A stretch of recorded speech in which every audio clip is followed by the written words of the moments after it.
Yay Networks. Welcome to this week's episode of Plastic Surgery Uncensored. I'm your host, Dr. Rady Rahban, and I am super excited about this particular episode.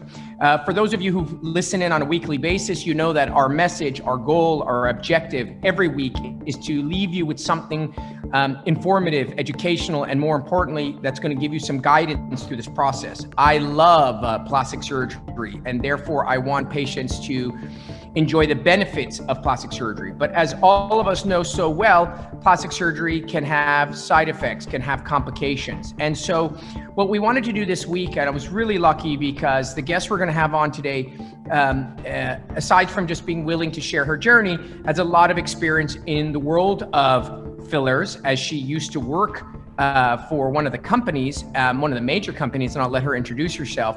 But we're going to talk about, when have we gotten too far? When is it too much? How do we get there?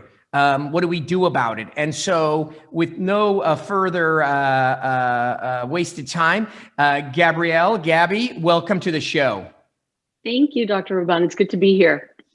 So let's always start. I always like to start by giving a little bit of context as to who you are. You're not just a patient of mine, which in and of itself is awesome, but why this is extra important for people listening is you have a lot of knowledge when it comes to fillers and the world of non-surgical aesthetics or cosmetics. So can you give me a little background of who you are in terms of that? Sure. I actually worked in facial aesthetics, specifically representing one of the major filler toxin brands for over 6 years. All in all, I was in the aesthetic arena for about 10, 12 years. So one of the wonderful things about that is that you have a lot of exposure and you have a lot of access. And that's also probably one of the downsides. Because on a day-to-day basis, you're visiting physicians and injectors, and everyone is more than willing to participate in your facial rejuvenation, as it were. So, yeah, that's great. So that goes to show you, people assume that, maybe, people don't have an ideal outcome, let's say with fillers, because this is what the topic is about, but fillers, because they don't know any better, they don't have exposure. And here we see in a situation whereby which you have a tremendous amount of exposure, knowledge, you have exposure to nurse injectors, physician injectors, et cetera, et cetera. And yet somehow your journey and my journey collided. And let's talk about how that was. So you came to me with what? Let's tell everybody how you came to me when we first met. Well, I came to you when I broke my nose playing tennis, ironically enough. It was for a completely different consultation. We went through the consult. It was wonderful. And at the end, you were gracious enough to be very forthright with me and offer your feedback on my appearance and my status vis-a-vis my filler situation. And, coming from an aesthetic practitioner of your caliber, that really hit home. I mean, you weren't trying to sell me. You were just really being a friend. You were being honest with me. And I cannot tell you how much impact that had. So that 2 weeks later, we scheduled an appointment to look at my face and evaluate it from a filler perspective. I think that's pretty much where we started this process. Right. So one of the things I wanted to point out is that you came into me for your nose. Understandably, you had an injury. We talked about your nose. I ultimately told you what? About the nose? Yes. You gave me a few different options. You gave me, because of course, I'm an athlete and I didn't want to take too much time off. And so you gave me a couple of different options of how we could proceed. But what we talked about the nose in context of the overall appearance of the face, right? Which again is what I appreciated, because you weren't just looking at my nose as the one thing that I was focusing on at that moment. You were able to take a more macro look at my face and offer me some guidance on my appearance in general.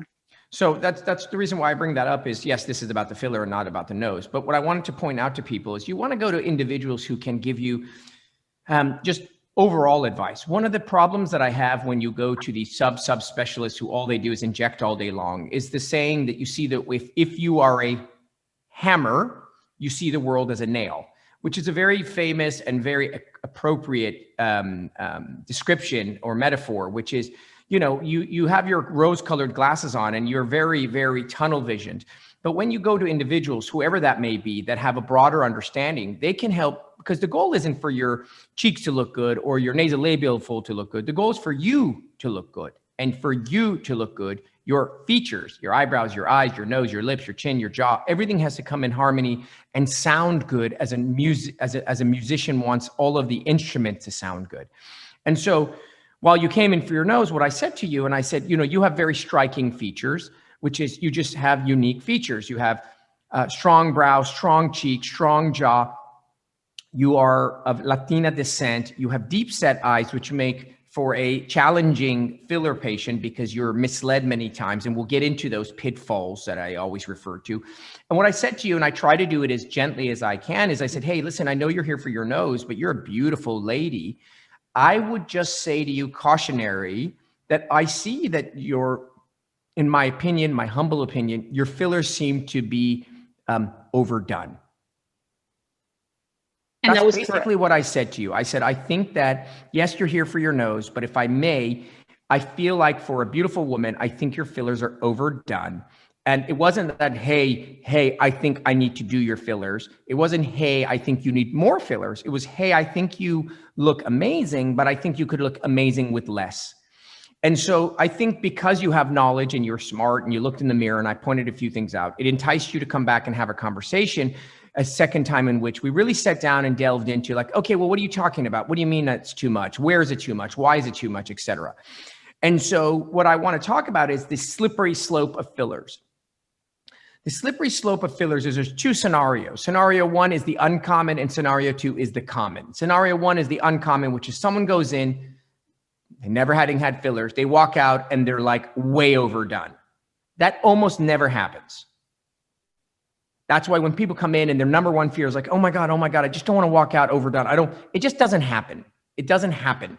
What happens is scenario two, which is you go in and over time, you and your practitioner gradually overfill you. There's so many reasons psychologically why that happens. It's because incrementally, every time you're seeing a smaller change, so your eye doesn't notice it. It's because you always get the sense your brain resets to the new you and doesn't remember the old you. It's because you're looking at images all day long. I mean, it's a million reasons. And what happens and happened to you, and again, why it's important is you're the one in the industry, yet it happens to you because it's so gradual. Yep. It's so gradual. You go in and you get injected and you walk out and you go, ooh, I love it. And let's say the product lasts a year. 4 or 5 months later, you start having this feeling like, I think it's going away. I think some of it's going away. Oh, it may have been the swelling that went away or whatever. Of course, we know biologically it hasn't gone away, yet you feel like it's going away and then you go back to your practitioner. And this is where the issue is at hand. Remember, the practitioners traditionally make money off of doing, not undoing.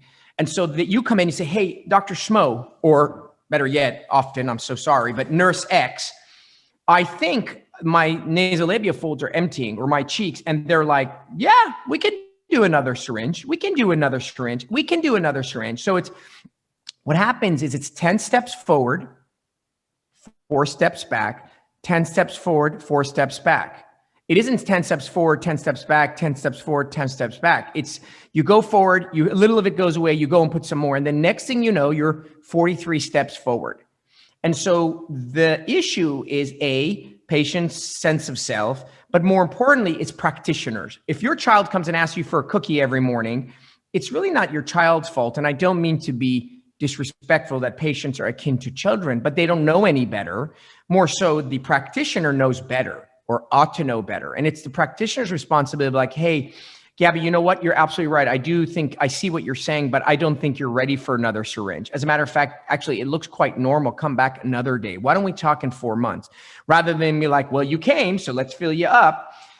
And so over time, you and thousands of patients became what I refer to overfilled. Yep. Each person knows what each face will have a different version of it, but that's how it happens. And it's really important to understand that it's gradual and incremental. So I want to talk specifically about the pitfalls. What are the problem areas and where do we get overfilled? So number one most common area is under eyes. And you are such a setup because you have really strong brows and very deep set eyes and gorgeous cheekbones. That makes your eyeball deeply set it in your eye socket, which means that inevitably, no matter what, you're going to have some shadowing from your brow underneath your eye. As a matter of fact, you have incredibly full under eyes. You just have a deep ledge where your eyes are inset, as opposed to, say, someone with thyroid issue, or really we refer to buggy eyes. Their eyes are really forward. So you go in and you're like, hey, I don't like the shadow under my eye. I feel like it's a little hollow. And next thing you know, you have filler under your eye. Aside from the fact that it's like paper under there and that all fillers tend to swell, you didn't need it. And what it does is it actually makes people look like a cat, because the distance of their cheek to their eyelid starts to shorten. That's why people look a little, that's odd. What's going on? There's an ideal distance from your eyelid to your cheek. When you're hollow, you look tired because your cheek starts really low. And when you're filled or overfilled, your cheek is really high.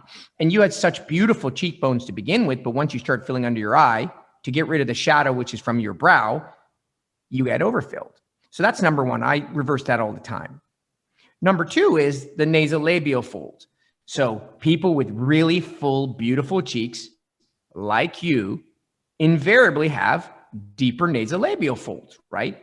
We have made the nasolabial fold like the villain of the face. It's all done by marketing. The first place that any filler company got FDA approval was to fill in the nasolabial fold. And of course, naturally, you want to ask yourself, well, what was wrong with the nasolabial fold? And the answer is nothing. My niece, when she was 12, I looked at her very critically, beautiful face, beautiful skin, and she had a deep nasolabial fold because she was very cheeky. Should I have run out and filled her nasolabial fold? Did that make her look old and tired? No, not at all. So the idea of having a nasolabial fold in and of itself is irrelevant. Yet we meaning people love to fill it. And what happens when you get rid of it? You look like you're in a wind tunnel, and people look a little more ape-like, and it pulls their lips apart. Then when you go to smile, it doesn't move.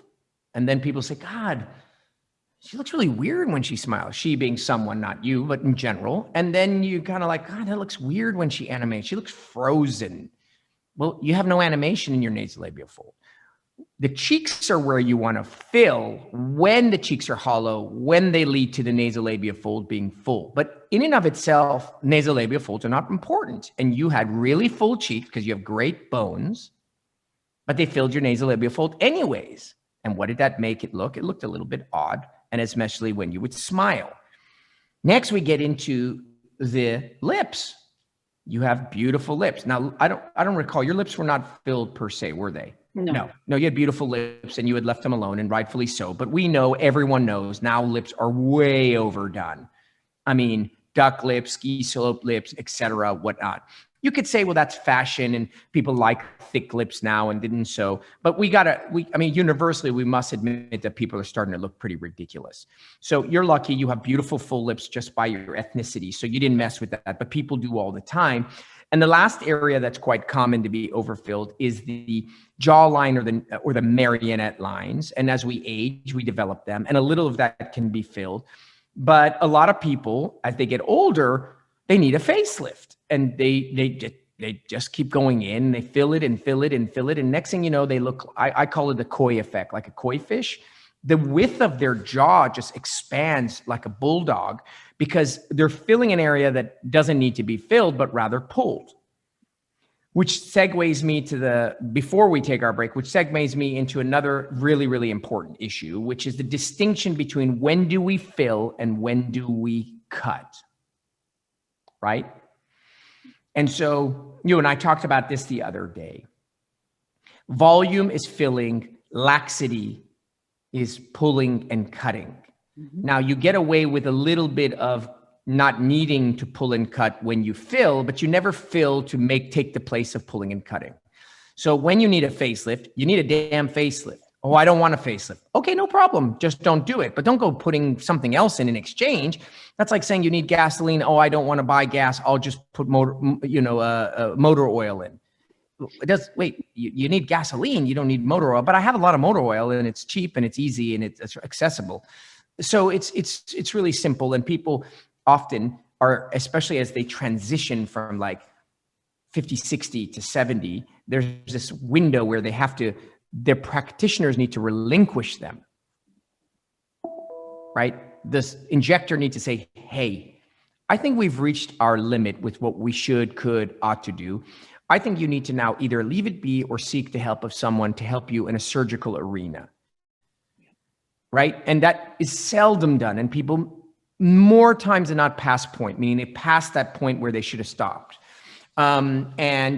And I think these are the things that are so common, because what we're noticing is that now, because fillers are kind of affordable, very accessible, everybody and their mother is doing it, you're starting to see a phenomenon of society where so many people look, wow, why does she look weird? Why does he look a little odd? And then what happens is those individuals who aren't interested never get interested, in fear that it's all or none, right? It's either you look that way or you just look natural. But that's not true at all. We could put one syringe instead of 4 syringes and it would look natural. So now in your instance, now that I gave that description, do you think that's how sort of it happened?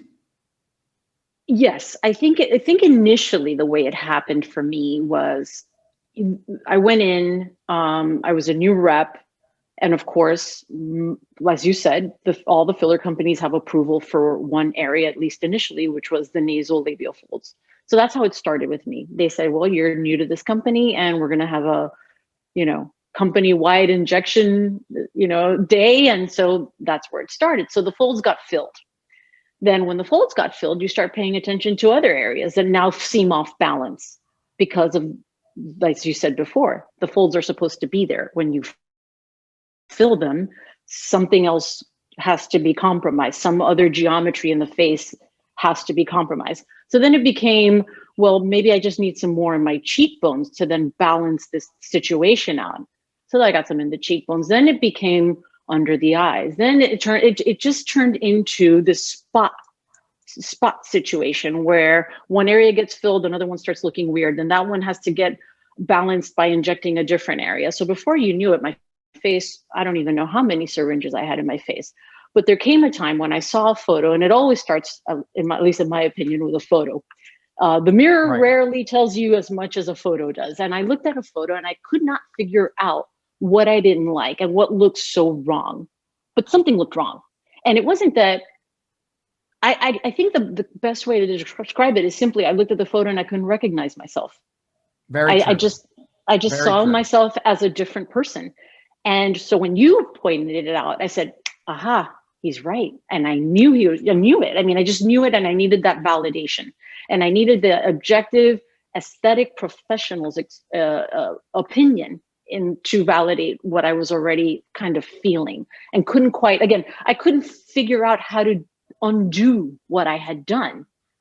Right. And I think what you said is you. Yeah. And I think what you said is so true, because whenever a patient is sitting before me, I look at that as a very special opportunity for me to leave an impression on them. And while if you came in for your nose, I'm not going to be like, hey, what about your breast? I don't do that. But if I see something wrong, like, oh my God, what's that thing on your nose? That looks like skin cancer. I'm certainly not going to let you walk out of my office. I look at your nose. You came in for your ear pinning. I'm not going to be like, well, she didn't ask me about her nose. It's not my problem. Right. I'm a physician, for God's sakes. And my job is to give you information, not to sell you on something, but protect you. And so when I saw you and you had come in for your nose, and it's interesting, I do this, I'm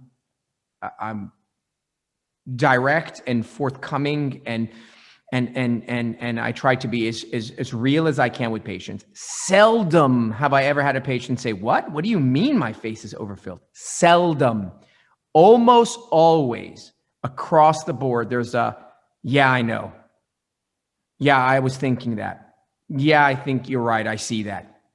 Which tells you that patients themselves, as you so well put it, don't start to recognize themselves. They know something is off. Their people are telling them that if they love them, and they're not sure either. Like, it isn't some like, like come to Jesus moment and I have to hit him over the head and like get them to stop, heroin or something. It's like, they're like, yeah, I was getting the sense of that. And as you said it so well, it's like, I just don't know what to do anymore. I'm kind of stuck in this little bit of a web. So I think those are all so true. I think the psychology of it is more important than the actual injections, because the thing is, okay, how do I get injected without getting on the slippery slope? Right. And the answer is really, and I say this so truthfully, you got to find an honest, integrity-driven injector, period. %. Yes, skillful, I agree, but honest and having integrity is as important. That they're going to say, no more, we're done. But I feel, no, I know you feel, but you don't need it. That's what's important. And so there are out there, but not as many as the other kind. So we're going to take a break. And we're going to come back and we're going to talk about, well, okay, all right, great. Holy smokes. I just realized, what the hell do I do now? Reversal. We're going to talk about the withdrawal effect, which I think is so interesting, and share some more information. So you definitely want to stay tuned for the second half of this incredible episode of Plastic Surgery Uncensored. All right, welcome back to the second half of Plastic Surgery Uncensored. I'm super excited. I'm here with Gabby, my dear guest, and we're talking about not your ordinary conversation about fillers, not the blah, blah, blah, filler here, filler. We're talking about when filler have gone too far, when you realize that, oh shit, I stepped over the other side. And so we spent the first half of the segment talking about how you get there. Now we're going to talk about how you get back. So after you and I talked, and we talked about this being the case, you came in. The reason why I had you come in was I really wanted to give you the information so you could be knowledgeable. And then we talked about reversing the products. Now, one of the most amazing things about some fillers is that you can reverse them. So here's the first cautionary tale. In my opinion, there is no reason, none whatsoever, for you to ever get injected in your face, listen carefully, with any product that is not reversible, ever. There are 3 categories of products available: permanent, poison, never do it; long-term degradable but not reversible. That means you put them in, like let's say Rady S. It goes in, it will go away, but you cannot get it to go away. It has to go away its own. And then reversible products, which by and large are what's referred to as HA, hyaluronic acid-based products.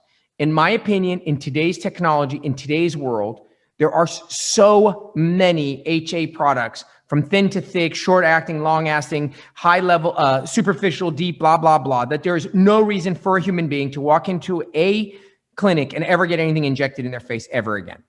So why? Is because you can reverse it. You can physically come in and be like, oh my God, what a terrible mistake I made. I can inject you with a reversing enzyme, and within 24 to 48 hours, it will be gone. I mean, that is incredible. So therefore, I think it's important that if you're going to go get injected, you should always make sure you're being injected with HAs. On other segments that I've had on fillers, I've delved into which one, Voluma, Bellatero, blah, blah, blah, yada, yada. We'll worry about that another time. So we met and I said, listen, my suggestion to you is reverse it all. And your eyes popped out of your head like, what?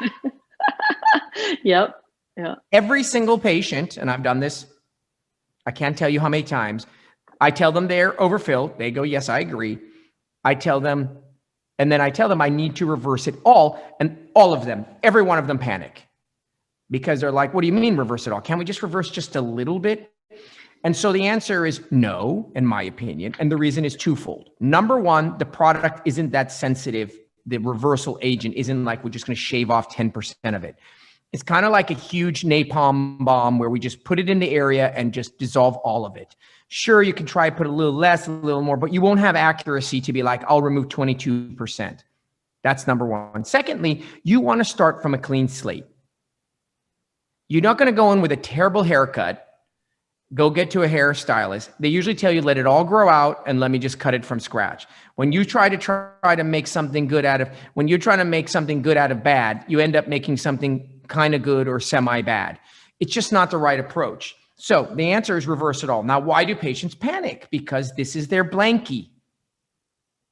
They know it's not right. They don't really like it, but they're panicked or fearful of suddenly going back to where they started. In an odd and bizarre way, they weirdly prefer this version than the old version, as if to say the old version was terrible and this is just bad. And it is farthest from the truth. But by the time you get to the place that we talk about, it's usually sometimes years, and it's a lot of syringes. And this is sort of your now odd blanket. It's like an abusive relationship. You know, you got to get rid of the guy, but you're afraid what life is going to be like without it. So we agreed. And so what we do is we reverse the product with something called vitrease or hyaluronidase, which is an enzyme that your body makes, but we use in high doses, and it actually makes the product, poof, go away. And it usually takes, I would say, about 48 hours for it to disappear. What was your, so we did that for you. What was your experience in terms of the speed in which you started to see the change? I'd say within like 24 hours, I saw quite a bit of change. Right. And what's interesting also is that not only was there a fear of being without the filler, it was a fear of having to address the fact that I had been now at this point with over 10 years of filler. I don't even know what I would have looked like over the course of that time with just natural aging. So there's a fear of coming to terms with where you are in the aging process as well. True. Very, very well put, because it's almost like you don't know where the train would have ended up had you not taken this route. So we went ahead and did it. And so what I'm doing here is I'm trying to give our listeners sort of the grievance process, because this is an emotional journey, more so in my opinion than a physical journey, but of course it is a physical journey. And a lot of what prevents people from doing the right things is usually the emotional aspect. And so after you have finally come to grips with me injecting you, everyone, including you, says, okay, but when can I get re-injected? Right? I'm going to reverse all this crap. You're telling me that, and then they always need a little bit assurance. So wait, you're not going to reverse it and just leave me like this, are you? You're going to re-inject me, but better, correct? And I'm always like, yeah, we'll re-inject you. Yeah. Don't worry, we'll re-inject you. And that's usually mostly just lip service. But the fear is, if I reverse this, do not leave me hanging like this, right? And so we reverse the product, and then within 48 hours, you look in the mirror, and really, even if you look amazing, which I know you did, you'll automatically think you look terrible because it's not the thing that you were used to looking at for 10 years. And so patients often get very panicked, very concerned, very unhappy, very depressed. They're very unsure. They kind of regret it. All those things, I refer to that as the withdrawal. And usually they call the office. Hey, oh my God, I did it. I reversed it. Can I come in? Can I come in tomorrow? What about tomorrow? How about the day after tomorrow? And what did we do with you? Well, in my case, I was so panic stricken at the thought of removing it all that before I left the office, I had already set my appointment for 2 weeks after to come back and get refilled. Okay. And what happened? Well, 24 hours went by, 48 hours went by. I was little by little adjusting to the new me.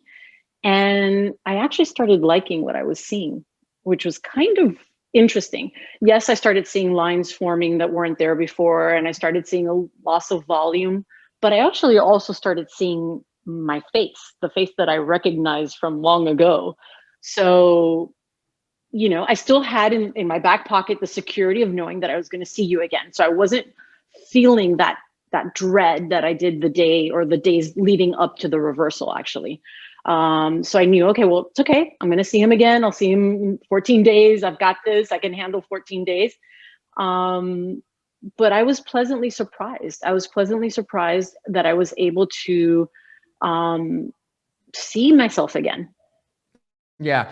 And so what we try to do is we try to drag it on. The longer we can wait for you, the better you will do, because the more you've adapted and adjusted to yourself. So it depends on how filled someone is. It depends on where they're filled. It depends on how much of it gets reversed. And so every patient is case by case. Some people, we reverse a ton of filler. They come back, and to be honest with you, I'm like, no, you don't need anything. You're perfect. And some patients come back and we reverse everything, and they needed everything, but they needed it in significantly lesser amounts. And so when you came back and we saw you, which, obviously your knowledge base helped, you're like, hey, listen, I'm going to mention a few, it's this almost negotiation process, which I always love, because they already know my stance. And they're like, so I have a suggestion. You don't have to do it, but I think I need more here and here. And so what we did was we just very elegantly and very limitedly put in a little bit here and a little bit there just to kind of clean things up, but nowhere near where you had started the process. And it's going to be different for each person, but it certainly takes a little getting used to. And the last thing you want to do is go somewhere, get it reversed, and run back to your clinician within, 3, 4, 5 days and have them fill you up again. I mean, that's an insane concept. You must sit with it.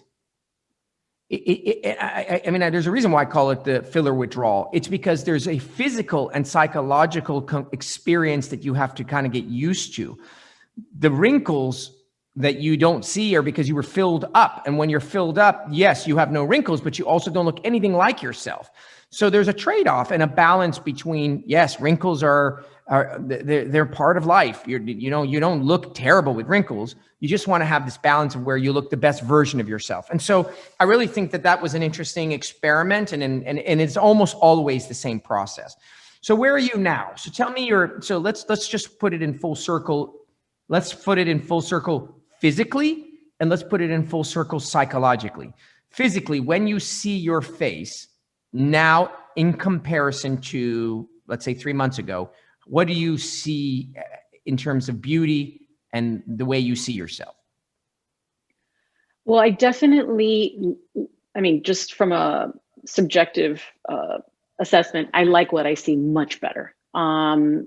I don't look as artificial, as off balance, as unnatural. All the things that I never wanted to see myself as. Even though I was a rep in the aesthetic business, I still wanted to look natural, if you can imagine that.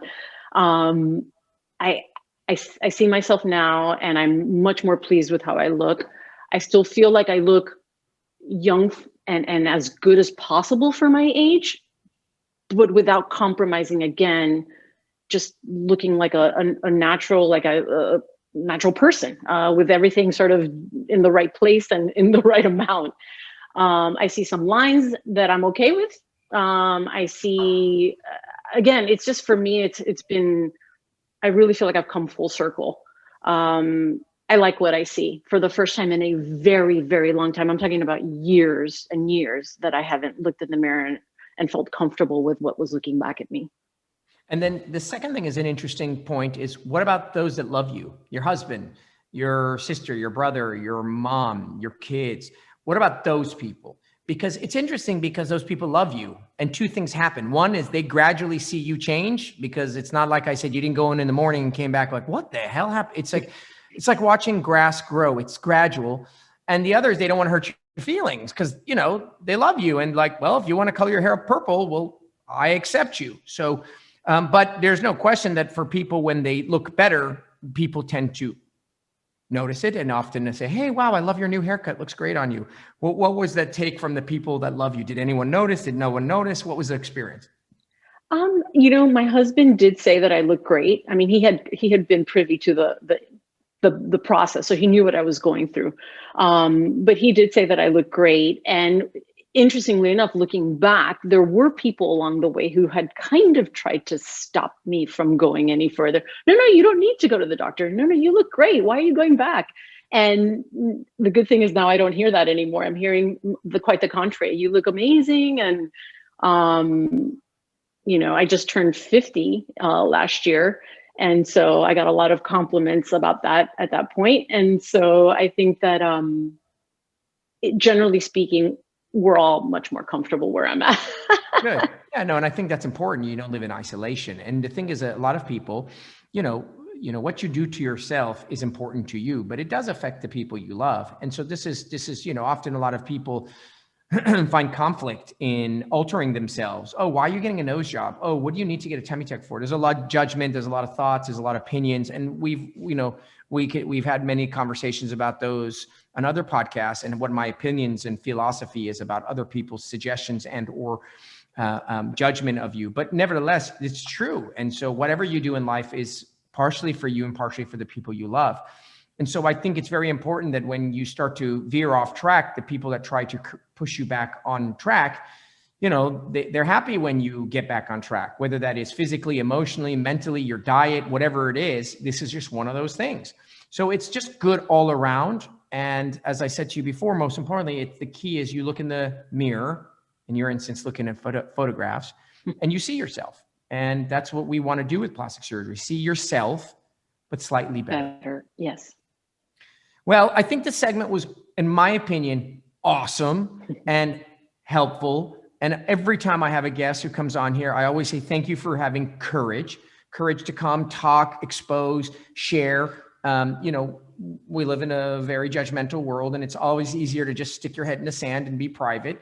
But the reality is that then no one will gain any benefit from anything. So I really always appreciate anyone who comes, no less, to talk about something that they did, maybe they weren't happy about, and now they're back on track. And so I hope that people appreciate your candor and gain something from this. And if they're at the precipice of jumping on over to the other side, in listening to you, maybe they'll stop and take a reconsideration. So Gabby, thank you so much for joining us on this episode of Plastic Surgery Uncensored. You just want to make sure to tune in next week. I guarantee you whatever we're talking about will be just as exciting.